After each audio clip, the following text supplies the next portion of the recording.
Olá, pessoal. Nos vídeos passados, nós vimos informações sobre pontos críticos e vimos a definição do que é um ponto de célula também, né? Nesse vídeo, nós vamos apresentar, nos será apresentado um critério para determinar se um ponto crítico é um ponto de máximo, um ponto de mínimo ou um ponto de célula. Ok? Vamos lá. Então, esse teste, né, esse critério é chamado de teste da segunda derivada. Não sei se vocês lembram, mas no caso de funções reais, quando você tinha um ponto de mínimo, a segunda derivada era positiva, né? A segunda derivada era positiva, a concavidade era para cima. E o ponto de máximo, a segunda derivada era negativa, né? Bom, espero que eu tenha lembrado a ordem certa aí, já que o curso depende daquele curso. Mas vocês lembram, vocês olham o volume 1 dos livros aí de cálculo e a vida será iluminadora.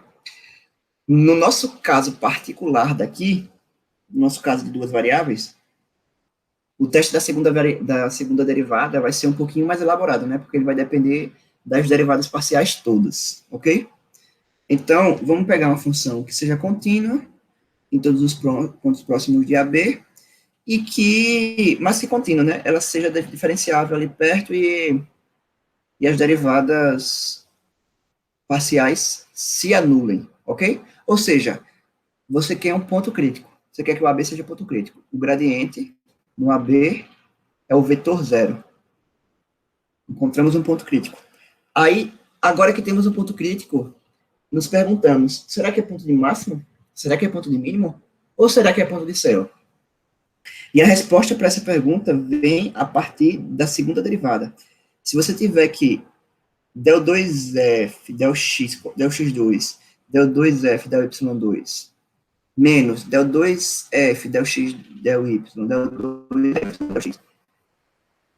Vamos olhar para isso. Se isso aqui for positivo, então vai ser ponto de máximo ou mínimo. Ok? Se for negativo, é ponto de célula. Beleza? Positivo é ponto de extremo, negativo é ponto de célula. E agora que sabemos que é ponto de... que quando o D é positivo, vou chamar esse D talvez de determinante, discriminante, sei lá. Esse D, quando ele é positivo, você vai olhar para a segunda derivada de x, de f del f del x. Bom, isso, o fato de ser x não tem nada especial, você poderia ter feito isso com o y também. Mas você olha a segunda derivada em relação a x. Se for positiva, vai ser como era no caso dos números reais, né? Segunda derivada positiva, mínimo local. Segunda derivada negativa, máximo local. Ok? A mesma coisa do caso função de uma variável real. E aí, se você estiver familiarizado, né, se você lembrar das coisas do cálculo 1, você conseguirá tirar isso de letra.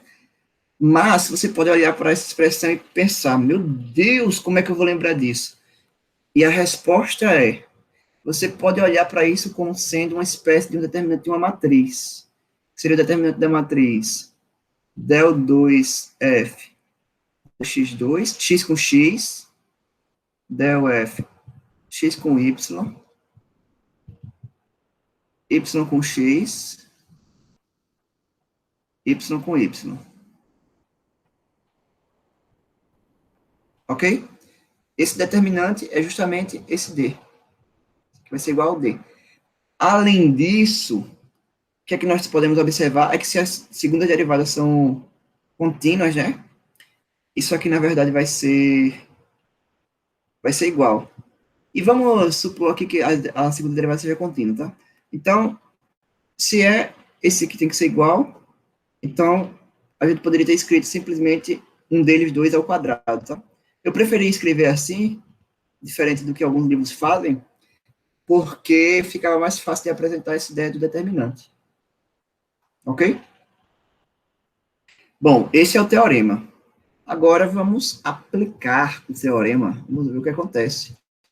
Temos uma superfície aqui, não uma superfície, uma função de duas variáveis, e ele pede para que nós encontremos os valores máximos e mínimos locais, assim como os pontos de céu dessa função.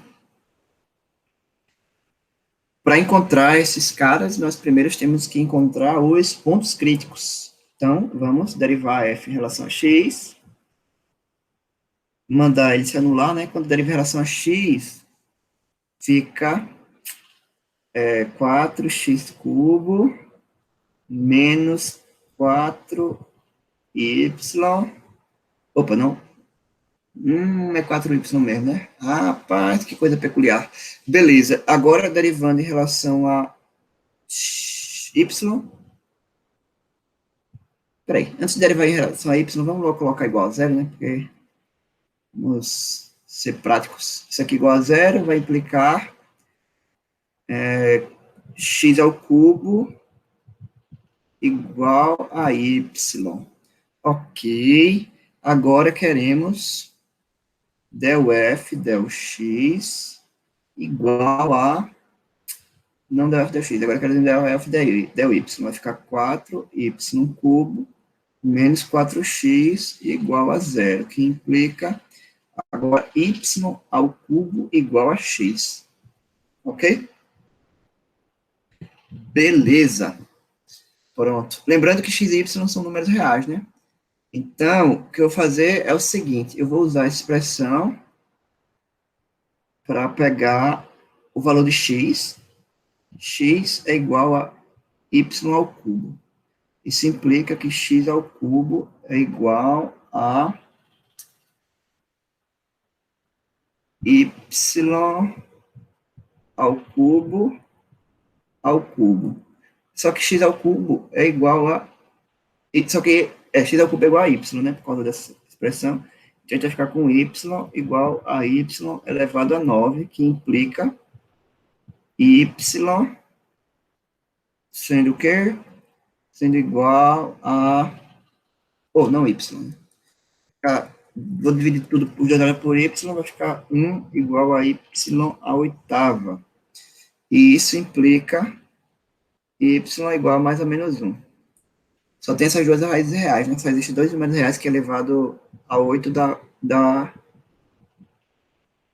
1. Ok? Ah, e aqui, quando eu fiz esse passo, na verdade, foi mais ou menos errado, né? Porque daqui eu tenho que supor que y é diferente de zero. Então, é isso ou y igual a zero. Ok. Então, temos três opções, né? Na verdade, são duas opções. Se a gente pegar y igual a zero, y igual a zero implica x igual a zero.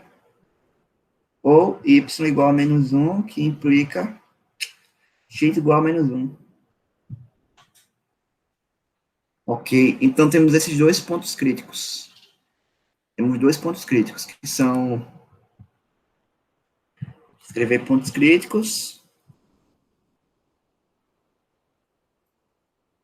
São os pontos 0, 0 e o ponto menos 1, menos 1. Os dois pontos críticos dessa função vão ser esses dois aí. Ok? Beleza. Para aí, faltou o 1, né, também aqui. Tem aqui o y mais ou menos 1. Então, tem o outro ponto crítico aqui. Olha aí, tem que ter cuidado, né? Para não se passar. Beleza. Temos esses pontos críticos. Agora, a gente tem que derivar de novo, né? Para ver o teste da segunda derivada. Primeiro, vamos lá. Vamos calcular o D. Para calcular o D, a gente precisa derivar em relação a x duas vezes, a y duas vezes, e x com y, derivada mista. Vamos lá, vou pegar del f, del x, vou pegar del 2, né?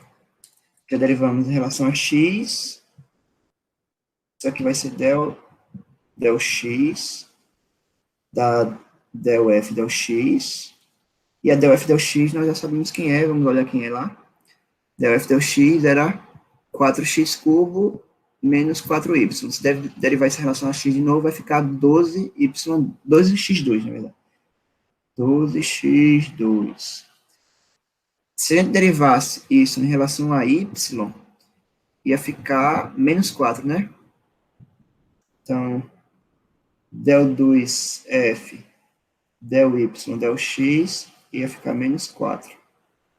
E, por último, o del 2f, del y2, vai ficar análogo, vai ser análogo ao caso para o x. Cadê a barrinha de rolagem?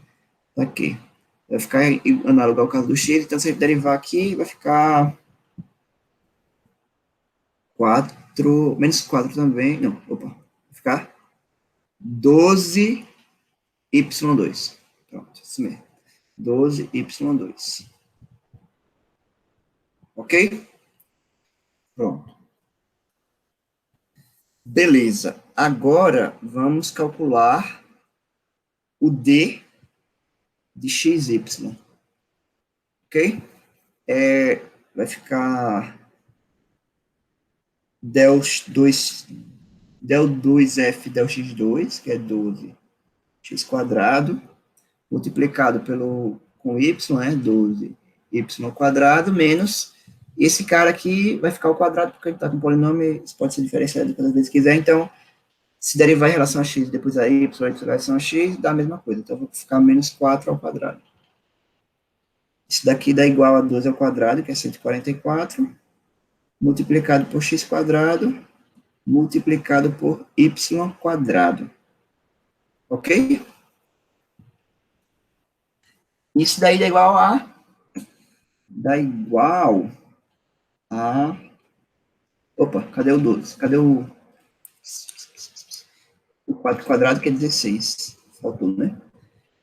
Bom, agora temos que substituir no 0, no 1 e no menos 1. Menos 1, menos 1.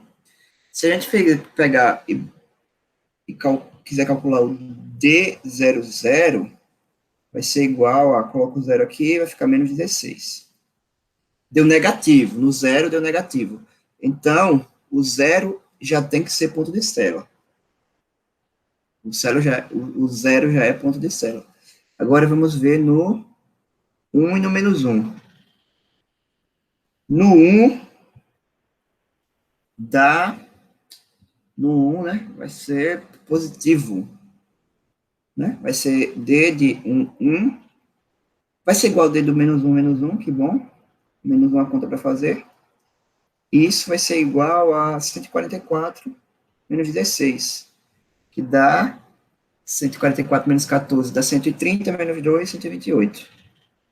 128. Beleza. E aí, deu positivo. O que é que podemos concluir? Ainda não podemos concluir nada, né? Temos que ver se a segunda derivada no x dá positiva ou negativa. Vamos ver.